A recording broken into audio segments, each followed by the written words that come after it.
Hello and welcome to the AutoTalk Weekly Wrap, episode 59. Almost nice for those who understand internet law. And joining me, as usual, is Graham McDonald. Unfortunately, David Crawford is on the road today and unavailable. Graham, looks like you're talking to us through a potato. Yeah, pretty much. I think the rain is actually just it's penetrated our fibre cables, and we have no internet of any note out here in West Auckland. It's a properly miserable day. I don't know where you're watching from at the moment, but if you're in Auckland, it is just the worst of the worst days. It is pouring down. It's poured down all night. The streams around locally here are flooding again. I had the best commute this morning to get to work that I've had in months. And that's because everyone stayed home. It's really I was going to say bad. it's because you took a kayak, but yeah, it was very wet up. It was very wet up here last night, but it's a lovely clear day up here in Mangawhai this morning. A little bit brisk, but you get that. Yeah, have you seen the Barbie movie? Not you as well. You know what? I got asked that. I think I went to a funeral yesterday, so not the best place to have these sort of light conversations. But I got asked that by three different people. No, I'm not going to go and see the Barbie movie. No, Richard, no. So Oppenheimer for you then. Well, you know, I'm a parent now of older children, including one that needs a bit of extra assistance, and a wife who's been in hospital for more of June than I probably cared to think. Going to the movies is really not high on my radar right now. I'm sorry. No, fair enough. And the Barbie movie, all the popcorn in the world. Sorry. Fair enough. You're going to go, aren't you? I know you're going to go, aren't you? My wife has already been. I am interested. I hear it is very good. I haven't seen as many reviews for Oppenheimer yet. I'm very keen to see Oppenheimer as well. But yeah, that'll maybe that's something we could organise, Graham. But yeah, it's certainly been interesting cars in it. Of course, they've got those Corvettes, old Corvettes. Seems they all drive. It's just a great story. Like, it's a really great story. So yes, and it'll fly above the head of 95% of people that know nothing about American history. Yeah. Right, now let's move on to before we move on to the news this week, couple of things. We are in the final throes of putting together AutoTalk Live, so if you are interested in that, we will have more details on that really soon. If you have any idea for a speaker you want to see or you want to speak, flick me an email, richard@automediagroup.co.nz. I've got a few little spots available there. And also we have sponsorship opportunities if you want to come along and try that out as well. Give me a yell on that too, or give Deborah a call, actually, from Deborah@automediagroup.co.nz on email, and she will no doubt be willing to take your call. So we're going to run through some news today. We've got about 2 weeks of it to do, but we're going to try and keep it relatively brief today. And then I have a bit of a funny one at the end, a bit of, what do they call it? Schadenfreude, somewhat delighting in something going on, I guess. So we will we'll get to that at the end. Yeah, it's a bit of a fun one. So now let's start off with the news, and if I can get the tech right again. Right, we're going to start off with a nice dealer story today. Eagles Automotive farewells dyed in the wool Blue Oval fan. Eagles Automotive farewelled long-standing employee Steve Fraser, who is retiring from the company, which he joined in 2007 following a previous distinguished career at the Ford Motor Company of New Zealand. After many years of dedicated service to the group, Fraser is stepping down for his role as dealer principal at the Ford store by North Harbour. Throughout his time with the group, Eagles Automotive says Fraser worked in a number of roles in which he left his mark, imparting much wisdom in the team over the years. Now, we're going to go a tiny bit there because I believe we've only heard about this last night, and Robert Barry, our excellent journalist, is working on something broader for this story. I don't know if you've ever dealt with him, Graham, but Steve is one of the loveliest guys in the industry, very professional as well, runs a great dealership, he will, I suspect, be very sorely missed. The Ford store, or the Ford operation at North Harbour, I used to own a Ford, and it was fantastic. And after some, as we've discussed before, interesting experiences with a certain Ford dealership in the city, the quality and professionalism and enthusiasm of that North Harbour operation is fantastic. One of the best dealerships in Auckland, as far as I'm concerned, particularly their service side. So sad to see Steve go there. I'm sure he very much deserves a break. And we'll see how he goes, or if he pops up somewhere else in the future. Well, there's a funny little coda to that, and that I knew about this before you did, because he has been in the background organising a little repair on my old Ranger that I sold some months ago, and Steve is my go-to guy at North Harbour. And I phoned him up on either Monday or Tuesday to say, yep, the Ranger's back from the South Island, we can get that little repair organised. And Steve said, well, the funny thing about that is, and he proceeded to let me know that he'd just retired, and he is hopefully still organising his replacement to get that little job taken care of for me. But yeah, I've heard nothing but good things about the service team at North Harbour, and I'm going to be a customer there since I now own a Ford product again. Yes, indeed. I think we might have discussed this back in the very early days of some of these podcasts we did, and that was, we talk about the whole female role in the buying process and the service process. After initially buying the Ford in the early bits, I was a bit umming and ahhing on it until my wife took the car for service. Mm-hmm. And they had, and it sounds like the silliest little thing, but instead of just offering her a cheap coffee, they had green tea. And my wife now drinks coffee amusingly, but back then that meant a lot to her to go somewhere that was actually willing to give her a piece of cake and a green tea and a nice lounge to sit in. And it was a big part of the modern car owning process. And I know it's not new, but I think it's a great dealership. Steve's done a great job, and he's a lovely guy. I've got an old interview with him when they opened the Ford store that I'm going to try and dig out and probably repost up to so people can have a look at that. So hopefully we'll see you still around, Steve. Now on to other appointments. The VIA AGM this week, and the VIA Council has appointed Greg Hedgepeth of Turner's Auto Retail and Hayden Johnson GBI to the organisation's board of directors at the annual general meeting held on July 20. The two men replaced Matt Battle, Minor Blue and King Quigley Jacana as they rotated off the board. Chris Stevenson of CFS will remain seconded to the board while it continues to search for a new chief executive. The AGM was held at the Auto Hub office. Of course, was the last AGM for David Vinson, who retired yesterday, and I believe today is off on some meetings before he heads off overseas on a bit of a bike riding trip. Now, again, we're probably not doing as much justice to David in this podcast as we normally would, because I have just sat down for a really long interview with David. We're going to have a really great interview about his time with the association and his plans from here in that next magazine. So we hope you look forward to that. Now, on to a story we've already kind of mentioned on the podcast, because everything comes out through the podcast first. And that is NZ Cheap Cars opens new branch on Auckland's North Shore. NZ Cheap Cars has opened a second branch in Auckland's North Shore, located in the Wairau Valley. The company says the expansion marks a significant milestone, demonstrating its commitment to meeting the growing demands for blah, blah, blah. Now, remind me how close this dealership is to the two cheap cars operation there, Graham. Oh, he's dropped out. Yeah. Are you there?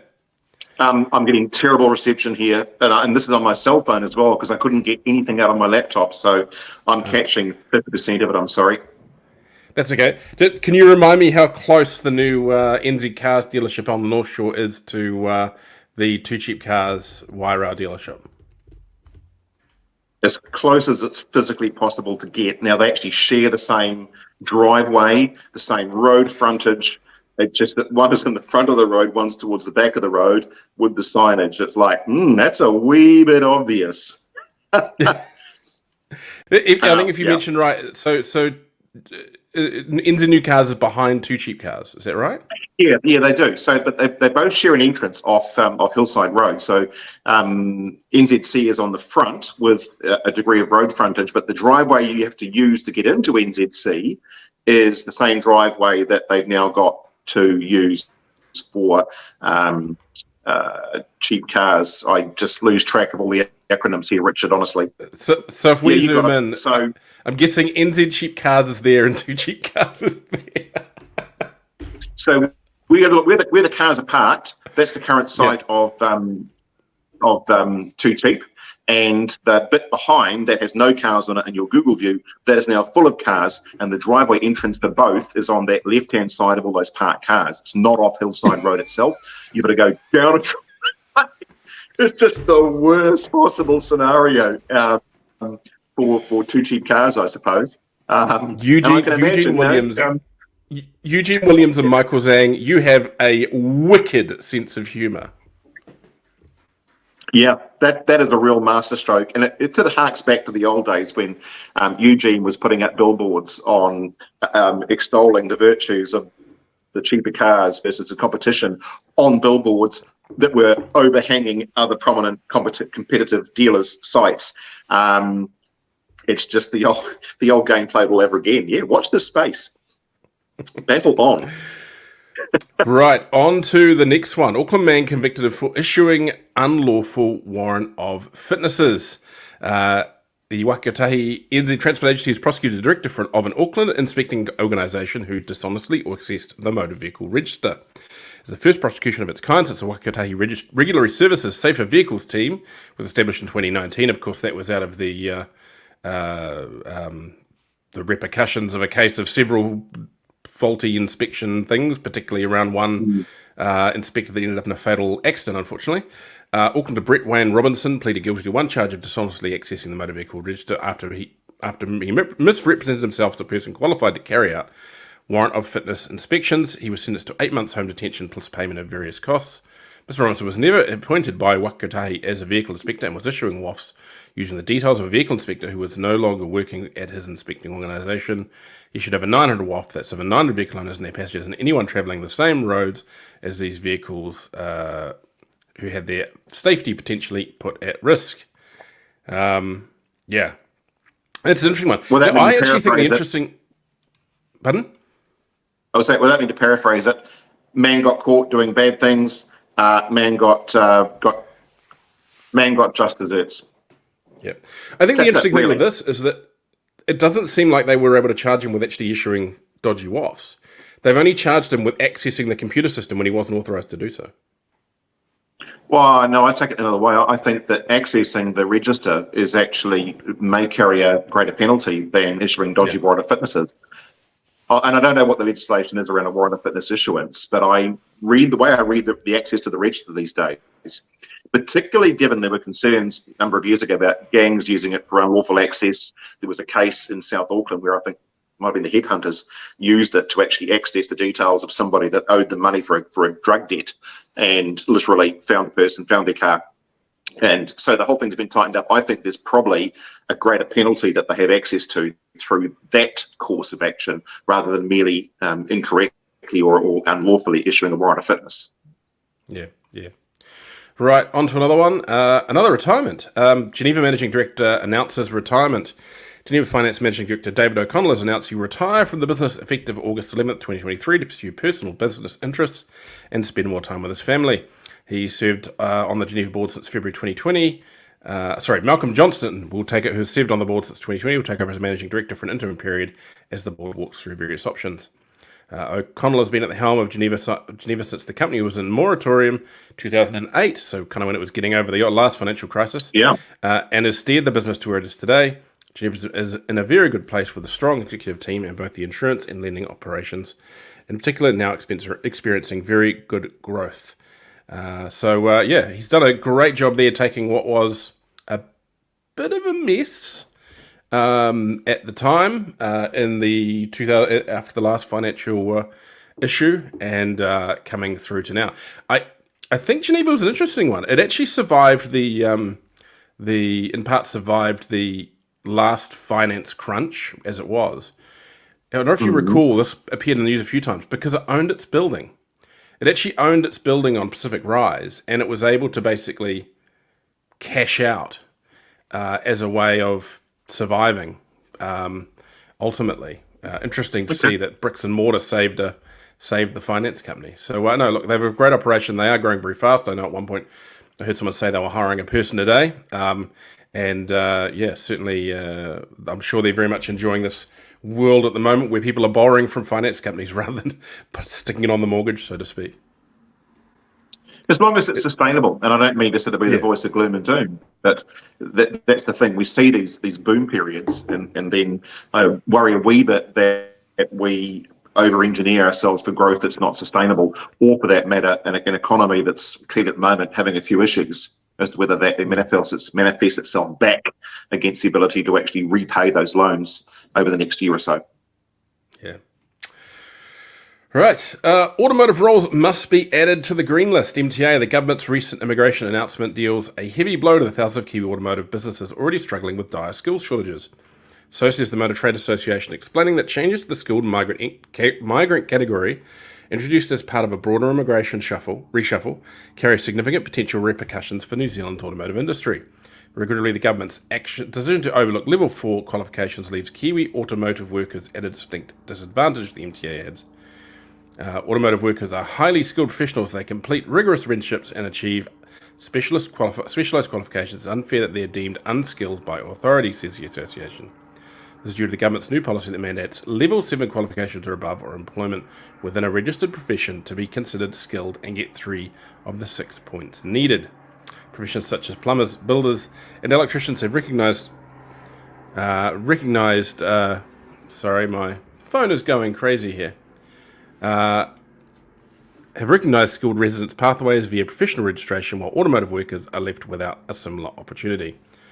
If a role isn't included in the green list, workers must earn at least 1.5 times the median wage, currently $44.9 an hour, for 2 years before they can apply for residence, the MTA says.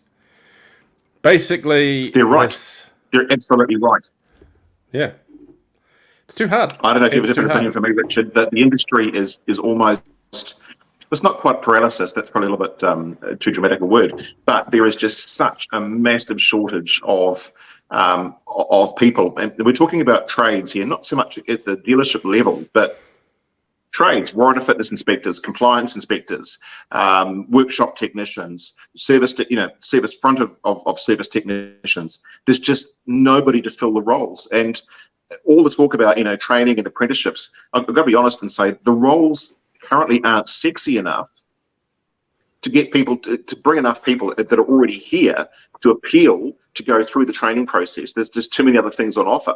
And so the only solution to that is going to be to import the people to do the jobs. I would have thought it's a no-brainer, but apparently for some in government, no, can't see the wood for the trees.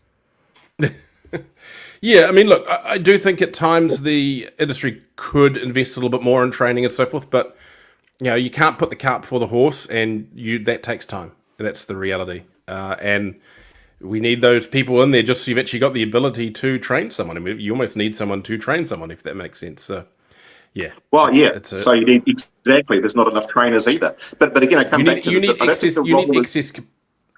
need excess capacity basically to train to be able to train people. So, yeah. Yeah, you do. And don't forget, too, that people are getting pickier now about what they want to do in these various industries. And there are so many other avenues. People have got the appropriate training. So this is the same old issue. You train people, and the first thing they've done, once they've got their training, once they've got their apprenticeship, or once they've got their qualifications, is they're going to bugger off overseas again to Australia, particularly Australia right now, which is crying out, which just pays a whole lot more and offers what would be seen to be better lifestyle options. We've got no choice. Yeah, exactly. Right, on to a new dealership, which is always a nice one to have. Sime Darby opens BMW Motorrad dealership in Wairau Valley, Auckland. Sime Darby Motors New Zealand has opened its first BMW Motorrad showroom within the Continental BMW site on Wairau Road in Auckland's North Shore. Distribution of BMW Motorrad under Sime Darby began in October 2002, and the new Continental Motorrad dealership will offer new and used motorcycles, parts and service, and a destination for the motorcycle community. The National Parts Centre for BMW Motorrad is also housed in the Continental BMW Hub, which Sime Darby has created on its Wairau Road site. That's a pretty looking dealership. Got to admit, that's some pretty cool stuff. Motorcycle dealerships are hilarious. Motorcycle dealerships like art galleries, as far as I'm concerned, as much as they are about selling motorcycles. Well, they didn't used to be. Back when I can think about showing my age here, I remember this being basically warehouses stuffed full of bikes and tickets and a couple of burly guys in leather jackets. It has just gone 180 degrees the other way now, and what you need to do and the experience you're selling. And I'm not a motorbike guy. I mean, obviously, David Crawford should be here to tell us all about what it's like to own motorcycles. But can you tell me what the motorcycle registration figures are like these days? I have no idea. How are we getting on for selling motorcycles aside from scooters, obviously? How are we getting on for selling motorcycles these days? Is it still a growth market? Is it still stable? It's ticking along okay. Yeah. I mean, I think we've seen this rise in the last few years. And I think particularly we saw it during COVID, where it's not the bad boys as such anymore. It's the middle-aged accountants who want something cool. And Lifestyle, I think that's exactly. It's a lifestyle product. It's sold alongside having a a lot of the time. Well, let's put it this way: they're going in and buying the bike, but they're also buying the nice Italian leathers at the same time. That it's not economy transport. Now, look, let's be clear: the scooters are still the top selling bit, and we've seen a lot of the Lambs bikes being very popular. But even then, the Lambs bikes a lot of the time these days are just depowered versions of the very pretty, nice higher end stuff too. So, yeah, it's an interesting side of the industry, and of course the farm bikes still move. There has been that drift back to bikes over quads and so forth over the last few years due to safety. Now, a story that seems to keep on repeating itself: Portage Cars axes social media video following complaint. Complaint about sexual innuendo and an unsubstantiated financial claim on Portage Cars social media platforms has been upheld in part by the Advertising Standards Authority. Facebook and YouTube advertisement of Portage Cars is printed in the style of a car salesman giving a comedy sales pitch by Ketis Hayes from marketing agency Redline Digital. We know how all these goes. We love Ketis, makes some interesting choices. He gets sweary about a car, someone complains. In this case, they actually got caught out not because of it being sweary, but because they were pitching in the videos the easiest finance in town. Can you see the problem with that, Graham? Yeah. Just a little bit. So they didn't really get nailed for the videos. They're still amusing. No. Whether you're into them or not, I don't know. But you can't make dumb comments about finance or the cars themselves or that kind of thing. Just stick to the humour side. Yeah, and I can echo that and say that you always got to be careful what you say, because as much as you think you're pitching to the audience that gets it, be a little bit mindful that not everyone necessarily gets it the way that you'd like to. And one of the things with Ketis is that if you follow him and you see his work on Portage Cars, for example, is that invariably leads back to the stuff that is not branded Portage that he does himself, and that is really out there in terms of sweary Mary and innuendo. And that's not even innuendo, it's just in your face. And so there's, I think, sometimes a bit of a whiff that it follows across for those who might get a wee bit more upset about these things than grumpy old men like you and I. So, exactly. It's edgy, yeah, I don't know. I don't do the whole edgy thing much, but I'm sure for a demographic that likes that sort of stuff, it works really well. Now, on to a story which is going to have you going, maybe who cares? Stop drive notice issued for Singapore used imports. Auto Distributors New Zealand, ADNZ, has issued a stop drive notice for more than 30 Citroen vehicles, which were imported as used vehicles from Singapore. ADNZ represents the Stellantis-owned Citroen, Peugeot, and Opel marques in this market. It has been notified by the manufacturer of these particular vehicles, which were sold new in Singapore, that require non-alpha type Takata airbag replacements. The models involved are model year 2012 to 2017. Citroen C3, C4, DS3, DS4, and DS5 models, which are sourced from Singapore by used vehicle importers. I am surprised that there were 30 Citroens or DSs imported over that period of time. I didn't know there were 30 Citroens in Singapore to import. I know. It's a little bit naughty of us, Richard. I'm not a great fan of that particular French European product. I'm surprised there were 30 in Singapore to import at the end of the day. And I'm going to say, if you just want to give yourself lots of headaches all at the same time without a bottle of Panadol nearby, why don't you import yourself a 10-year-old or 12-year-old used French vehicle from a humid climate like Singapore and just sort of see how it all works out. What could possibly go wrong? I actually like those cars. The DS3 and DS5 are cool cars, but Would you own one? yeah. Would you put your money into owning one, though, Richard? This I'd is the own one point. new with a warranty. Right. Case closed, my lad.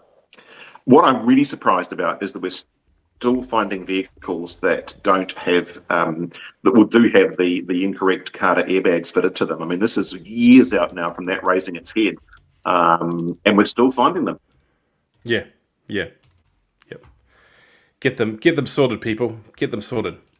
And the last news story of the week, and I'm sorry, we may have covered this last one, but I was scratching around the end of the news list.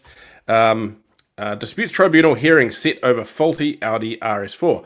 An Auckland couple are taking out guilt-trap Audi to the Motor Vehicle Disputes Tribunal following water damage to the 2021 Audi RS4 caused by faulty HVAC hose. New Zealand reports the couple want a full refund on the $135,000 vehicle, but this has been refused by the dealership with claims the fault and resulting issues are minor and can be easily repaired.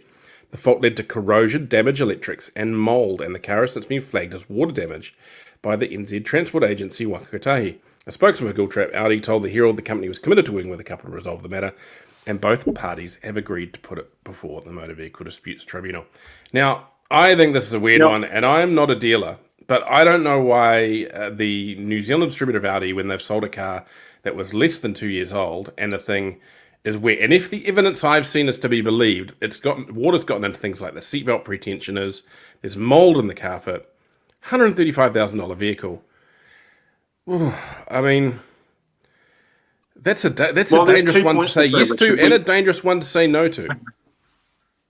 We talked about this a couple of weeks ago, and it first raised its head. Yeah. So to me, here's the central point: is not whether the vehicle has a fault or not. I think that goes without saying. The vehicle's had not through anyone's intention. It's got a fault, and the fault needs to be rectified, or something sorted out with the situation. But where this goes wrong is why on earth did the owner, the client, have the vehicle, as I understand it, made a request to NZTA to have the vehicle notified as water damaged. Now, why would you do that? Because what that does is it materially affects the value of the vehicle going forward.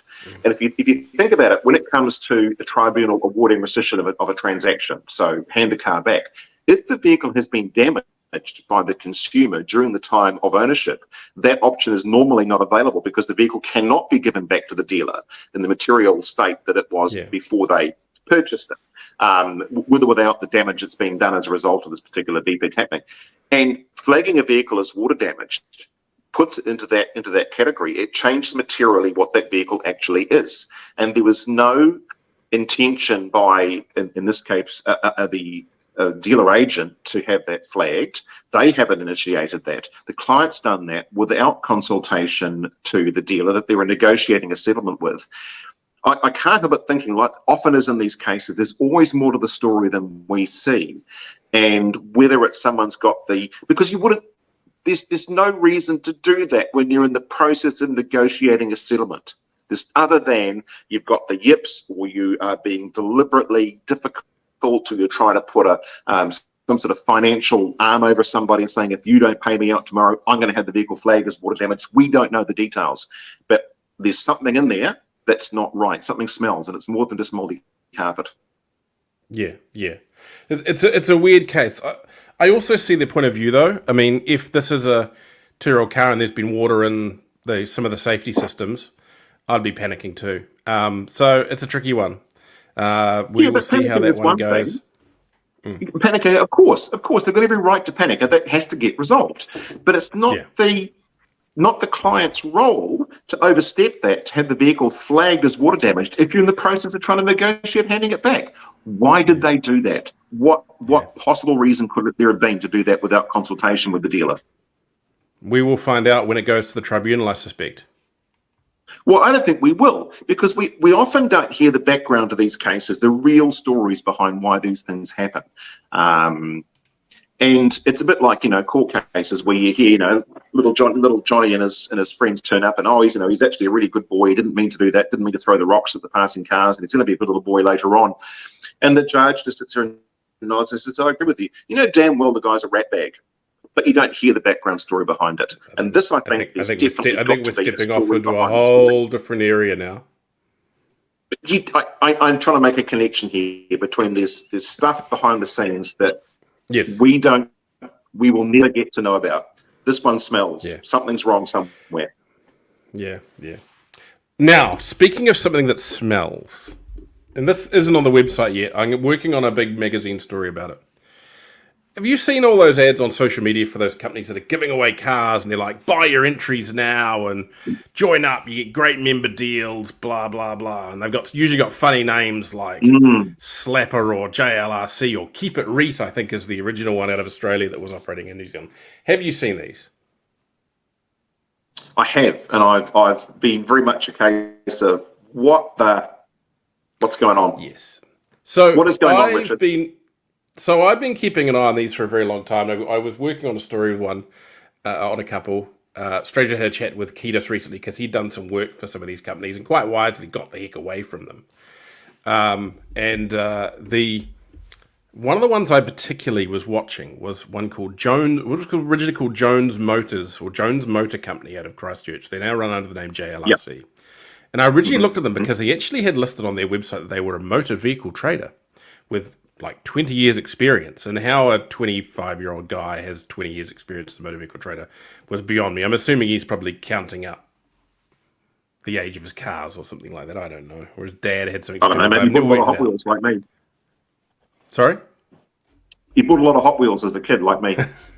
Possibly. But anyway, so this piqued my attention. I've been keeping an eye on this guy because he's giving away a lot of cars, a lot of big money. Running around doing some deals with some fairly well-known names in the automotive industry. Now I'm assuming buying cars, but he will say things like in partnership with blah blah blah. I'll run a couple of his ads now, just so you people who haven't seen this stuff can get an idea on what this guy does.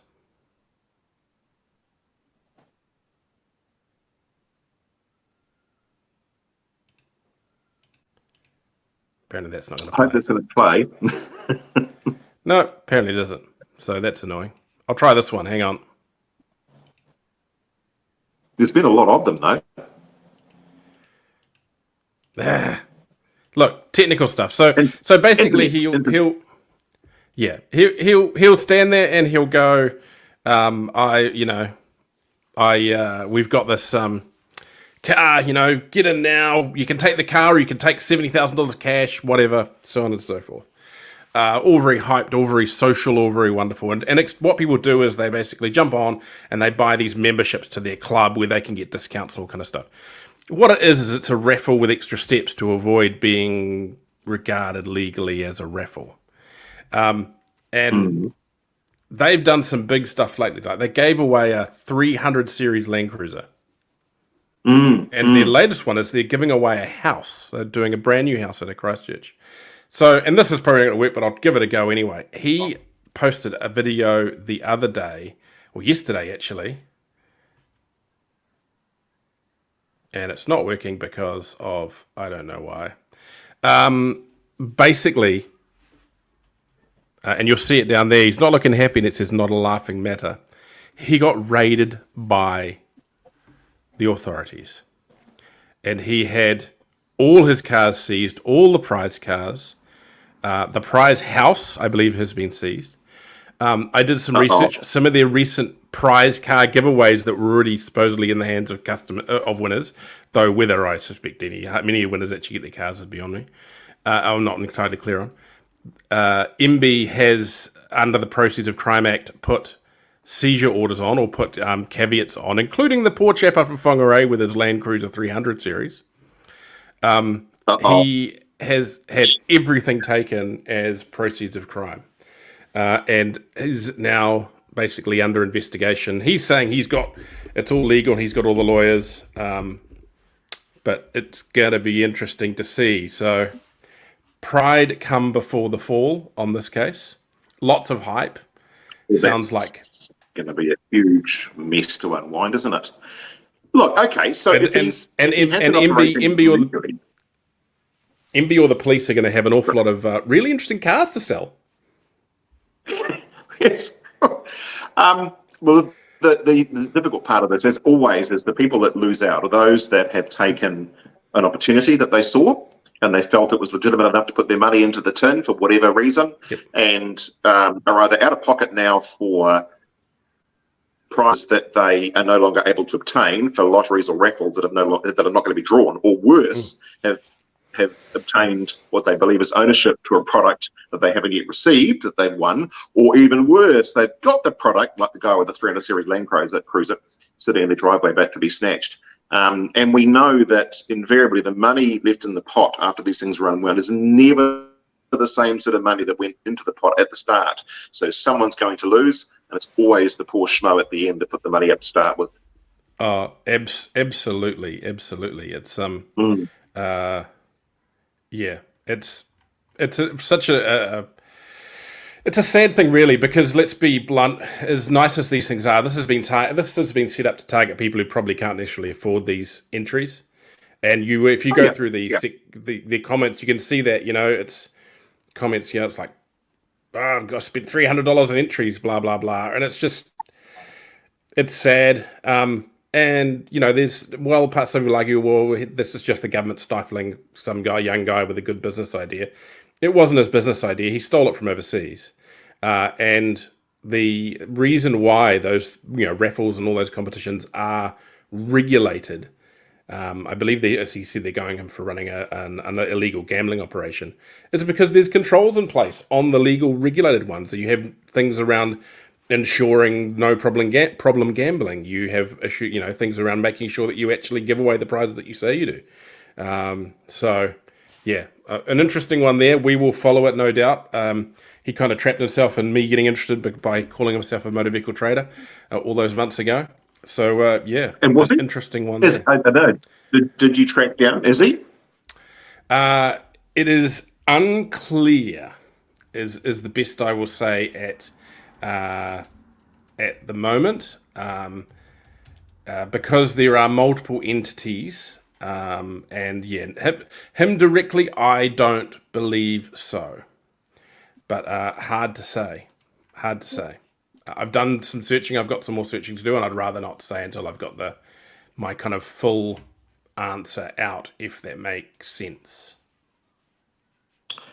Yeah, and I was going to say, these sort of things, it's invariably when we enter into tougher times economically as a nation, and this is a global thing, we see these sort of schemes pop up. I had an acquaintance of mine caught up with a similar sort of a scheme back in, I guess around the last GFC, where one of those American, membership lottery raffle things, it wasn't around cars, it was around durable goods, and he got involved in this thing, and it was a Ponzi scheme by any other name, but a raffling Ponzi scheme and membership and stuff. And I just kept banging my head against the wall saying, can you not see this? And it was picking up people left, right, and centre, because when things get a bit tougher, people do start to look around the edges and say, what on earth can I do to try and improve? And the signing beacons over here of an opportunity are often, they're always too good to be true. But when people are getting a bit desperate in their own situation or depressed about their situation, those things suddenly pop up out of nowhere and become attractive. And it's sad because it's always at the worst possible time they can actually afford it.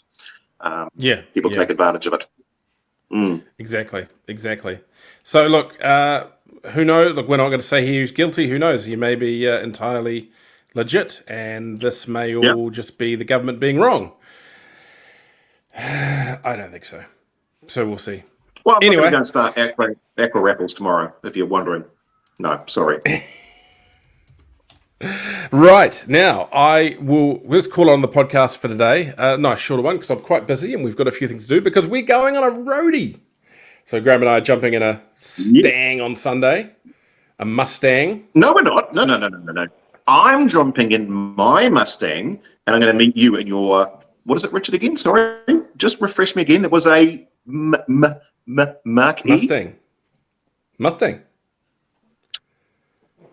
Okay, yeah. We're going to go and take the prancing pony for a ride against the prancing horse. No, we're leaving the V8 behind and driving the electric one. Well, because yes, we are. because And because I did a road trip because I did a road trip in a Chevrolet Silverado last weekend, and I can no longer afford petrol. you basically killed baby dolphins and seals on your way down, and you were madly planting forest on your way back up again just to pay for your trips. And now you're going to throw yourself at that guilt. $509 in premium petrol plus the tank that it came with. But it Oh, was very cool. It was very cool. It was very cool. So yeah. I'm actually really looking forward to it. If I may say so, just quietly, and I've made this point all the way through. I think the Mark E, use my words carefully, I think it actually looks like a really good looking product, and I think it fills a market sector that could do really, really well for the medium term. I don't know.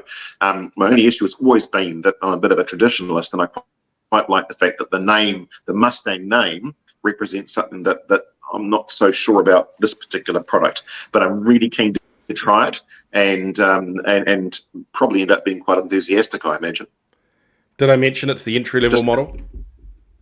You did, yeah, that's fine. Again, I sell Aquas, I sell Aqua L specs with wind up windows. I'm good with the basic spec. Right. Awesome. We'll see everyone next week, and I'll see you on Sunday, Graham. Done deal.